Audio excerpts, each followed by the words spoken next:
জিব্রাইল আমিন আসছে রাসূল করিমের কাছে। ইন্তেকাল গ্রহণ করার 4 দিন আগে সালাম দিলেন, দরজায় করাঘাত হলো। কে? আমি জিব্রাইল।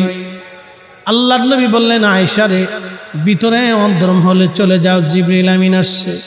মদিনাতে যদি কোনোদিন যান, বাবে জিব্রাইল সেই দরজাটা এখনো আছে, যেই দরজা দিয়ে নবীর কাছে জিব্রাইল আমিন আসছে 22,000 বার। দাহিয়াতুল কালবির সুরত নিয়ে নবীজির কাছে আসতেন। হযরত জিব্রাইল আমিন এসে সালাম দিয়ে বসে গেলেন। মানবের বেশে জিব্রাইল বসে গেলেন। ইয়া রাসূলুল্লাহ, আল্লাহ পাঠিয়ে দিয়েছেন, আল্লাহ সবই জানেন, ভিতরে বাহিরে প্রকাশ্য অপ্রকাশ্য আগে পরে, আপনার অন্তর ভিতর বাহিরে সব আল্লাহ জানেন। তারপরও আল্লাহ আমাকে পাঠিয়েছেন আপনার কুশল জানার জন্যে। হুজুর গো, আপনি কেমন আছেন দয়া করে বলবেন ডি।